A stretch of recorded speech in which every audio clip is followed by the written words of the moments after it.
हमारे पास अभी सरकार की तरफ से, ऑपोजिशन पार्टी, किसी भी पार्टी की तरफ से अभी तक किसी ने अप्रोच नहीं किया है। शुक्रिया राहुल, मैं थोड़ी देर में आपके पास वापस आऊंगा। अरशद, आपने अभी राहुल भारतीया को सुना, उन्होंने कहा कि ठीक है एमपी और एमएलए को अकाउंटेबल होना चाहिए, लेकिन असलियत यह है कि उनकी अकाउंटेबिलिटी अभी तक जाहिर नहीं हो रही है। मैं राहुल जी की बात पे दो बातें कहना चाहता हूं। पहली बात, जितने लोग उनके सहयोगी वहां बैठे हैं उनसे सिंसियरली पूछा जाए कि कितने लोगों ने बिल पढ़ा है सरकार का, कितनों को उस पर आपत्ति है, किन मुद्दों पर आपत्ति है। अगर ये बात का वो दिल पे हाथ रख के जवाब दे दें, मैं कह दूंगा कि ये आंदोलन जो हो रहा है बिल्कुल सही है। ये तो बिल्कुल एक टेंडेंसी है, हर्ट टेंडेंसी, कि कहा क्लैरियन कॉल है against corruption. Against corruption what? कोई मुझे ये समझाए कि अगर जन लोकपाल बिल आ जाए तो करप्शन खत्म हो जाएगा? किन मुद्दों पर अन्ना हजारे जी ने कहा कि 60 to 65%? What is the basis of that study? उसका आधार क्या है? हाउ इज ही सेइंग सच? लेकिन मैं वो पहले मुद्दे पर फिर जा रहा हूं। अगर प्रधानमंत्री कल अपनी इंडिपेंडेंस डे स्पीच में क्या देते कि मुझे कोई इतराज नहीं अगर प्राइम मिनिस्टर इसके दायरे में आ जाए, वो तो पहले कह चुके हैं प्रधानमंत्री नहीं, अगर वो कह दें कि मैं अपनी पार्टी को मना लूंगा, मैं सरकार को मना लूंगा, तो उसमें आपको लगता नहीं कि सिचुएशन डिफरेंट? प्राइम मिनिस्टर ने कहा, but the cabinet in its wisdom thought कि प्राइम मिनिस्टर नहीं होना चाहिए। और उसके लिए मैं 1 मिनट आपसे कहना चाहूंगा क्या होएगा। देखिए, कोलेशन पॉलिटिक्स में फ्रेजाइल गवर्नमेंट्स होती हैं, जबकि आंकड़े बहुत ज्यादा इंपॉर्टेंट महत्व हो जाते हैं। ऐसे हालात ना आए जब कोई ऐसी कोलेशन पार्टनर हो जिसके नंबर्स ऐसे हों और एक कंप्लेंट, शरारती कंप्लेंट प्राइम मिनिस्टर के खिलाफ लग जाए and his staying in power becomes untenable. तो कैबिनेट की ऐसी सोच है तो तब होगा अरशद अगर वो चार्ज प्रूव होगा। प्राइमा फेसिया एक लोकपाल का कहना कि yes I see that there is something good enough here for prosecution is enough. Parliament रोक देंगे, हफ्ते भर तक पार्लियामेंट नहीं चलेगा, नैतिक आधार पे प्राइम मिनिस्टर को रिजाइन करना पड़ेगा। और इतना बड़ा रिस्क नहीं लिया जा सकता just because you want to appease a certain section of people that believe otherwise. आप कॉन्स्टिट्यूशन को ओवरराइड करके बड़ा रिस्क ले रहे हैं। तीक्ष्ण जी, हमने ब्रेक में जाना है, उससे पहले आपसे पूछना चाहूंगा कि अगर प्रधानमंत्री आज ट्यूसडे को पार्लियामेंट में स्टेटमेंट दे देते जैसे अपोजिशन डिमांड कर रहा था, आपको लगता है कि सिचुएशन डिफ्यूज हो सकती थी थोड़ी? बिल्कुल जी, सोचना पड़ सकता था। हर चीज से मल्लम लगती है क्योंकि ये दो तरफ की अड़ी हो गई।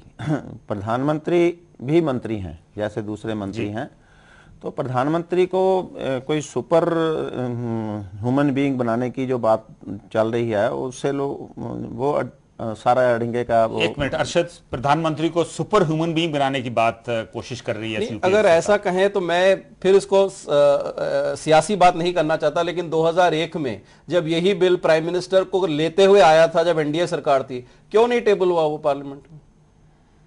तीक्ष्ण जी जवाब देना चाहेंगे?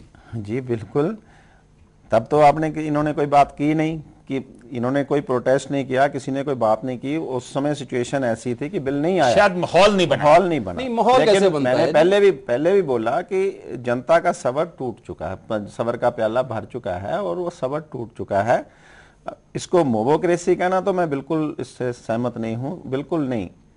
जो लोग वहां पहुंचते हैं किसी अनशन पर या हो, और वो सब टीवी देखते हैं, वो उनको न्यूज़ हमारे से ज़्यादा पता होती हैं, उनको पास टाइम होता है सब न्यूज़ का एनालाइज करने का। आज के समय ये नहीं कह सकते कि 10 लोग इकट्ठे हो गए मोबोक्रेसी है वो, ये बिल्कुल नहीं है। लोग आज पूरे समझदार हैं और डेमोक्रेसी के प्रति उनकी एक निष्ठा है और करप्शन हटाने के लिए लोगों के में एक उत्साह है। सो इसलिए जो लोग इसमें शामिल हो रहे हैं वो उन लोगों से ज्यादा सूझवान मैं समझता हूं जो वोट डालने जाते हैं, क्योंकि वोट डालने में हो सकता है कोई अलॉरमेंट हो या कोई दूसरा कंसिडरेशन हो, लेकिन ऐसे प्रोग्रामों में जाने के लिए ना कोई अलॉरमेंट है। ये दिल की बात है जो लोग उससे। जी, मैं अभी आपके पास दोबारा आ रहा हूँ। धालीवाल जी, ब्रेक जाने से पहले आप शायद कुछ कहने वाले थे। मैं कहना चाहना जी, कांग्रेस ने ਇਹ ਕਿਵੇਂ ਮੰਨ ਲਿਆ ਵੀ ਟਾਈਮ ਐਂਡ ਅਗੇਨ ਪ੍ਰਧਾਨ ਮੰਤਰੀ ਉਹਨਾਂ ਵੀ ਨਹੀਂ ਬਣਨਾ, ਉਹਨਾਂ ਨੂੰ ਡਰ ਇਹ ਖਾ ਰਿਹਾ ਹੈ ਵੀ ਪ੍ਰਧਾਨ ਮੰਤਰੀ ਦੇ ਅਹੁਦੇ ਨੂੰ ਜੇ ਲੋਕਪਾਲ ਦੇ ਦਾਇਰੇ 'ਚ ਲਿਆਂਦਾ ਵੀ ਸ਼ਾਇਦ ਇਹ ਕਾਂਗਰਸ ਵਾਸਤੇ ਮਤਲਬ ਮਾੜੀ ਗੱਲ ਹੋਏਗੀ। ਕਾਂਗਰਸ ਦੀ ਸਥਿਤੀ ਇੰਨੀ ਵੀਕ ਹੈ, ਕੋਈ ਪੋਸੀਬਿਲਿਟੀ ਨਹੀਂ ਹੈ ਵੀ ਅੱਗੇ ਨੂੰ ਸਰਕਾਰ ਬਣਾ ਲੈਣ ਜਲਦੀ। ਕਿਸੇ ਦਾ ਹੋਰ ਪ੍ਰਧਾਨ ਮੰਤਰੀ ਵੀ ਆ ਸਕਦਾ, ਲੌਜੀਕਲ ਗੱਲ ਹੈ ਵੀ ਪ੍ਰਧਾਨ ਮੰਤਰੀ ਉਹਦੇ ਆਉਣਾ। ਧਾਲੀਵਾਲ ਜੀ, ਉਹਨਾਂ ਦੀ ਇਹ ਸਿਚੁਏਸ਼ਨ ਵੀਕ ਹੈ ਤੇ ਸਟਰੋਂਗ ਕਿਸੇ ਦੀ ਵੀ ਹੈ ਨਹੀਂ ਇਸ ਵੇਲੇ। ਦੂਸਰੀ ਗੱਲ ਅਰਸ਼ਦ ਜੀ ਨੇ ਕੀਤੀ ਹੈ ਕੋਲੀਸ਼ਨ ਦੀ ਜੀ, ਵੀ ਕੋਲੀਸ਼ਨ ਦਬਾਅ ਪਾ ਲੈਣ, ਫਿਰ ਨੈਤਿਕਤਾ ਕਿੱਥੇ ਗਈ? ਜੇ ਕੋਲੀਸ਼ਨ ਕਿਸੇ ਗਲਤ ਗੱਲ ਦੇ ਉੱਤੇ, ਜੇ 2G ਸਪੈਕਟਰਮ ਆਇਆ, 1.5 ਸਾਲ ਤੋਂ ਫਾਈਲ ਘੁੰਮ ਰਹੀ ਹੈ ਪ੍ਰਧਾਨ ਮੰਤਰੀ ਜੀ ਦੇ ਕੋਲ ਦੀ, ਨੌਲੇਜ ਦੇ ਵਿੱਚ ਹੈ, ਕੋਲੀਸ਼ਨ ਦੇ ਪ੍ਰੈਸ਼ਰ ਦੇ ਥੱਲੇ ਅਸੀਂ ਨੰਗਾ ਨਹੀਂ ਕਰ ਪਾ ਰਹੇ ਉਹਨੂੰ, ਤੇ ਫਿਰ ਉਦੋਂ ਨੈਤਿਕਤਾ ਡਿਮਾਂਡ ਕਰਦੀ ਹੈ ਵੀ ਮੈਂ ਗਲਤ ਕੰਮ ਨਹੀਂ ਕਰਨਾ, ਆਈ ਵਿਲ ਰਿਜ਼ਾਈਨ, ਮੈਂ ਕੋਲੀਸ਼ਨ ਦੇ ਦਬਾਅ ਥੱਲੇ ਨਹੀਂ ਆਉਣਾ, ਤੇ ਦੇਸ਼ ਵਾਸੀ ਉਹਦਾ ਫਿਰ ਸਮਰਥਨ ਵੀ ਕਰਦੇ ਨੇ ਜੀ। ਤੇ ਜੇ ਇਲੈਕਸ਼ਨ 'ਚ ਵੀ ਜਾਣਾ ਪੈ ਜੇ ਉਸ ਮੁੱਦੇ ਦੇ ਉੱਤੇ, ਜੇ ਇੱਕ ਬੰਦਾ ਜਿਹੜਾ ਇਲੈਕਟਡ ਨਹੀਂ ਹੈਗਾ, ਜਿਹੜਾ ਬਹੁਤ ਵੱਡਾ ਪੜ੍ਹਿਆ ਲਿਖਿਆ ਨਹੀਂ ਹੈ, ਜਿਹੜਾ ਲੇਮੈਨ ਮਜ਼ਦੂਰ ਪਰਿਵਾਰ 'ਚ ਪੈਦਾ ਹੋਇਆ, ਜੇ ਕਰੋੜਾਂ ਜਨਤਾ ਦੇ ਦਿਲ ਜਿੱਤ ਲਏ ਉਹਨੇ ਇੱਕ ਇਸ਼ੂ ਦੇ ਉੱਤੇ, ਲੋਕਾਂ ਦੇ ਦੁੱਖ ਦੇ ਰਗ ਤੇ ਹੱਥ ਰੱਖ ਲਿਆ, ਤਾਂ ਚੁਣੇ ਹੋਏ ਨੁਮਾਇੰਦੇ ਜਿਹੜੇ ਸਰਕਾਰ ਵੀ ਚਲਾ ਰਹੇ ਨੇ ਜਾਂ ਅਦਰਵਾਈਜ਼ ਮੈਂ ਦੂਜੀਆਂ ਉਹਨਾਂ ਪਾਰਟੀਆਂ ਨੂੰ ਵੀ ਕਹਿਣਾ ਚਾਹੁੰਦਾ ਜਿਹੜੇ ਆਪ ਵੀ ਭ੍ਰਿਸ਼ਟਾਚਾਰ, ਜੇ ਆਪਾਂ ਐਨਡੀਏ ਦੀ ਸਰਕਾਰ ਵੀ ਲਾ ਲਈ ਪਹਿਲਾਂ ਰਹੇ ਹੋਏ, ਉਹਨਾਂ ਦੇ ਕਿਹੜਾ ਸਕੈਂਡਲ ਨਹੀਂ ਬਣੇ। ਅੱਜ ਜੋ ਜਿਹੜੀਆਂ ਸਟੇਟਾਂ ਦੇ ਵਿੱਚ ਰਾਜ ਹਕੂਮਤਾਂ ਚਲਾ ਰਹੇ ਨੇ, ਯੈਦੂਰੱਪਾ ਜੀ ਨੇ ਸਾਰੇ ਦੇਸ਼ ਦੇ ਸਾਹਮਣੇ ਕਿਸ ਤਰ੍ਹਾਂ ਦਾ ਭੱਦਾ ਪ੍ਰਦਰਸ਼ਨ ਕੀਤਾ ਜੀ, ਜੋ ਕੁਝ ਉੱਥੇ ਸਕੈਂਡਲਾਂ ਦੇ 26 ਸਕੈਂਡਲ ਉਹਨਾਂ ਤੇ ਬਣੇ, 16,000 ਕਰੋੜ ਦਾ ਮਾਈਨਿੰਗ ਦਾ ਸਟਰਗਲ ਪਰ ਉਹਨਾਂ ਕੋਲ ਮੈਜੋਰਿਟੀ ਹੈ, ਸੋ ਹਾਲੇ ਵੀ ਪਾਰਟੀ ਤੇ ਪਾਵਰ ਚ ਉੱਥੇ ਉਹੀ ਹੈਗੀ ਹੈ। ਬਸ ਇਹ ਤਾਂ ਕਲਚਰ ਬਣਾਤਾ ਨੇ ਅਸੀਂ ਜੀ। ਨੇਸ਼ਨ ਦਾ ਕਰੈਕਟਰ, ਵੋਟਰ ਨੂੰ ਕਿਵੇਂ ਅਲਾਉਰ ਕਰਨਾ, ਤੁਕਸ਼ਨ ਸਾਹਿਬ ਨੇ ਗੱਲ ਕਹੀ ਸੀ ਸਾਰਾ ਕੁਝ, ਵੀ ਅਸੀਂ ਜੇ ਨੇਸ਼ਨ ਦੇ ਕਰੈਕਟਰ ਨੂੰ ਇੱਥੇ ਲੈ ਜਾਈਏ ਹੌਲੀ ਹੌਲੀ ਧੱਕ ਕੇ, ਲੋਕਾਂ ਨੂੰ ਬੇਬਸ ਕਰਦੇ, ਕੁਝ ਲੋਕਾਂ ਦੀ ਖੇਡ ਬਣ ਜੇ, ਇਲੈਕਸ਼ਨਾਂ ਦੇ ਰਿਜ਼ਲਟ ਚੇਂਜ ਕਰਨ ਦਾ ਸਾਰਾ ਜੋ ਕੁਝ ਪੈਸੇ ਦੀ ਪਾਵਰ ਨਾਲ ਜੇ ਰੈਡੀ ਭਰਾ ਇੱਕ ਬੈਲਾਰੀ ਦੇ ਇਲਾਕੇ ਦੇ ਵਿੱਚ 8-10 ਐਮਐਲਏ ਜਿਤਾ ਸਕਦੇ ਨੇ, ਤੇ ਸਾਰੇ ਦੇਸ਼ ਦੀ ਥੱਲੇ ਦੱਬੀ ਹੋਈ ਦੌਲਤ ਨੂੰ। ਧਾਲੀਵਾਲ ਜੀ, ਇਸ ਇਸ਼ੂ ਤੇ ਆਪਾਂ ਕਿਸੇ ਦਿਨ ਫਿਰ ਡਿਸਕਸ਼ਨ ਕਰਦੇ ਹਾਂ। ਅੱਜ ਆਪਾਂ ਅੰਨਾ ਹਜ਼ਾਰੇ ਵਾਲੇ ਇਸ਼ੂ ਤੇ ਆਉਣਾ। तीक्ष्ण जी, मैं तर्क होने आ रहा। तीक्ष्ण जी, पुलिस ने शांति भंग करने के डर से अन्ना हजारे और उनके समर्थकों को गिरफ्तार कर लिया है, उनको जुडिशल कस्टडी में मैजिस्ट्रेट ने भेज भी दिया है। लेकिन आपको नहीं लगता कि जिस तरीके से हजूम इकट्ठा हो रहा था, सारे देश में प्रदर्शन हो रहे थे, ये वाकई एक serious law and order situation बन सकती थी? नहीं, ये मैं समझदा जी कांग्रेस की फितरत है, इन्हें एमरजेंसी की याद दिवाती है। एक्चुअली तो आज़ादी की लड़ाई खत्म होने तो बाद गुड गवर्नेंस की लड़ाई शुरू हो गई जी, और जिस तरह 1856 तो चल के 1947 तक पहुंचे हैं, इसी तरह बाबू जयप्रकाश नारायण ने एक लड़ाई शुरू की थी, मैं भी ਉਹਦੇ पार्ट रहा। मैं प्लीज, हाँ जी, वो लड़ाई ये सी कि जो इशू चल रहा पे पब्लिक के नुमाइंदे, पब्लिक के नुमाइंदा मैं भी हाँ, पर साडे च नहीं कमजोरी आ सकती। बाबू जयप्रकाश नारायण ने कहा सी कि जनता असली मालक है, उन्होंने वापस बुलाने तक का भी हक होना चाहिए। तो की ਉਹਦਾ रिजल्ट निकलिया, लोग इकट्ठे हो गए और कांग्रेस ने एमरजेंसी लगाती, सारिਆਂ ਨੂੰ अंदर तकता। ये अज भी ਉਹੀ कुछ हो रहा है। ये ਜਿਹੜੇ 1974-75 ਤੋਂ ਸ਼ੁਰੂ ਹੋਈ ਹੈ दूसरी जंग, दूसरी आज़ादी की लड़ाई, ਜਿਹਨੂੰ ਅੱਜ कहना शुरू किया, ये गलत नहीं है। ये उदों शुरू हुई है और अज ਉਹਦਾ दूसरा सिक्के का कॉइन आ गया सामने, फिर पकड़ो, पकड़ के अंदर दे दो, आवाज दिवाने की कोशिश करो जी। अपने आवाज दिवाने की कोशिश करो। अपने संविधान ਦੇ ਵਿੱਚ ਪ੍ਰੀਵੈਂਟਿਵ ਡਿਟੈਂਸ਼ਨ ਜਿਹੜਾ ਕਲੌਜ਼ ਹੈ ਉਹ ਐਗਜ਼ਿਸਟ ਕਰਦਾ। ਪੁਲਿਸ ਲੋਕਾਂ ਨੂੰ ਪ੍ਰੀਵੈਂਟਿਵ ਡਿਟੈਂਸ਼ਨ ਕਰ ਸਕਦੀ ਲੋਕਾਂ ਨੂੰ, ਔਰ ਜਦੋਂ ਐਨਡੀਏ ਸਰਕਾਰ ਰਹੀ ਹੈ ਉਹਨਾਂ ਵੀ ਪ੍ਰੀਵੈਂਟਿਵ ਡਿਟੈਂਸ਼ਨ ਨੂੰ ਖਤਮ ਨਹੀਂ ਕੀਤਾ। ਸੋ ਉਹੀ ਅੱਜ ਪੁਲਿਸ ਨੇ ਕੀਤਾ ਵਾ। ਨਹੀਂ, ਪ੍ਰੀਵੈਂਟਿਵ ਡਿਟੈਂਸ਼ਨ ਉਹਨਾਂ ਨੇ ਤਾਂ ਬਿਲਕੁਲ ਕਲੀਅਰ ਕਿਹਾ ਕਿ ਅਸੀਂ ਕੋਈ ਸਭ ਨੂੰ ਅਪੀਲ ਵੀ ਕੀਤੀ ਕਿ ਇਹ ਹਿੰਸਕ ਨਹੀਂ ਹੋਣਾ ਚਾਹੀਦਾ, ਪੀਸਫੁਲ। ਫਿਰ ਤਾਂ ਸਾਡੀ ਆਜ਼ਾਦੀ ਦਾ ਮਹਿਨਾ ਕੋਈ ਨਹੀਂ। ਸਾਡੇ ਮਹਾਤਮਾ ਗਾਂਧੀ ਜੀ ਦੇ ਜਿਹੜੇ ਜਿਨ੍ਹਾਂ ਨੇ ਜੋ ਆਦਰਸ਼ ਲੈ ਕੇ ਉਹਨਾਂ ਨੇ ਆਜ਼ਾਦੀ ਹਾਸਲ ਕੀਤੀ, ਉਹਦਾ ਵੀ ਮਹਿਨਾ ਖਤਮ ਹੈ। ਫਿਰ ਤਾਂ ਜੇ ਅਸੀਂ ਅੰਗਰੇਜ਼ ਕੀ ਕਰਦਾ ਸੀ, ਉਹ ਵੀ ਤਾਂ ਇਹੀ ਕੁਝ ਕਰਦਾ ਸੀ। ਪ੍ਰੀਵੈਂਟਿਵ ਡਿਟੈਂਸ਼ਨ ਦੇ ਨਾਂ ਤੇ ਤੁਸੀਂ DIR ਬਣਾ ਦਿਓ, ਮੀਸਾ ਬਣਾ ਦਿਓ, ਫਿਰ ਬਿਨਾਂ ਗੱਲੋਂ ਫੜ ਲਓ, ਕੋਈ ਵਾਰੰਟ ਨਹੀਂ, ਕੋਈ ਹੋਰ ਨਹੀਂ। Where is the rule of law? Rule of law ਦੇ ਇਨਕਲੂਡ ਜੇ ਇਹਦੇ ਵਿੱਚ, ਇਸ ਦੇ ਵਿੱਚ ਇਹ ਆ ਕਿ ਤੁਸੀਂ ਕਿਸੇ ਨੂੰ ਫੜਨਾ, ਉਹਨੂੰ ਦੱਸੋ। ਹੁਣ ਜਸਟਿਸ ਰਜਿੰਦਰ ਸੱਚਰ ਨੂੰ ਫੜ ਕੇ ਅੰਦਰ ਕਰਤਾ। ਬਾਬਾ ਰਾਮਦੇਵ ਦੇ ਜੋ ਅੰਦੋਲਨ ਸੀ ਉਹਦੇ ਵਿੱਚ ਔਰਤਾਂ ਨੂੰ, ਸੁੱਤਿਆਂ ਨੂੰ, ਬੱਚਿਆਂ ਨੂੰ, ਵਿਕਲਾਂਗਾਂ ਨੂੰ, ਉਹਨਾਂ ਨੂੰ ਬੁਰੀ ਤਰ੍ਹਾਂ ਕੁੱਟਿਆ। वो की कर रहे थे, वो केड़ा रूल अपने लॉ नु वायलेट कर रहे थे।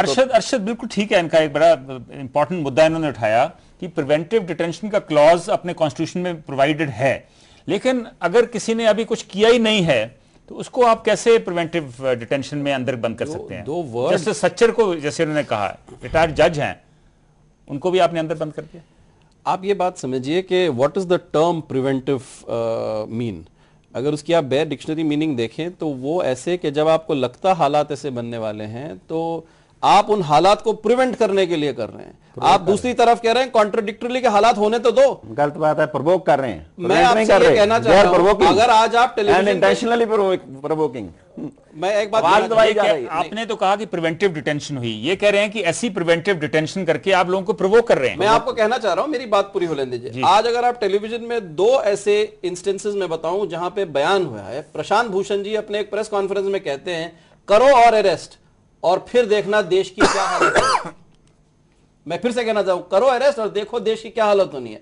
किरण बेदी जब बैठ के बस में जा रही थी, कहते अब तुम्हारे हवाले वतन साथियों।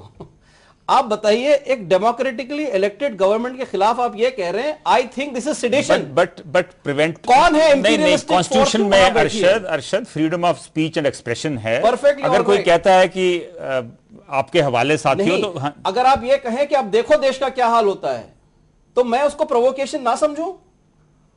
आप कहें कि अब तुम्हारे हवाले वतन, इसका मतलब जो इलेक्टेड गवर्नमेंट वहां बैठी है वो कुछ नहीं कर रही, अब तुम्हारे हवाले वतन साथियों, ये सेडिशन नहीं हुआ।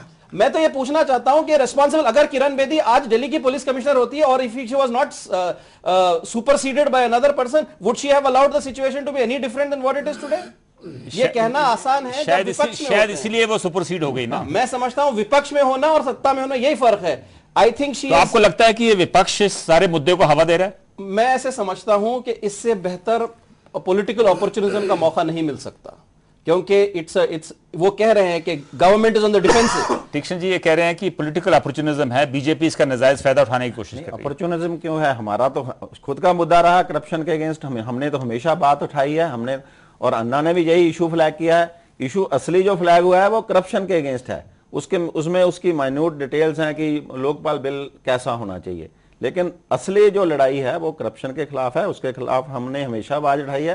कोई भी, हमने बाबा रामदेव के समय भी कहा था कि कोई भी ये प्लेटफॉर्म पर बात लाएगा तो हम उसके पीछे खड़े हैं, आप भी खड़े हैं, और कल को भाजपा भी पूरे देश में इसको सपोर्ट में। मैं अभी आपके पास वापस आ रहा हूं।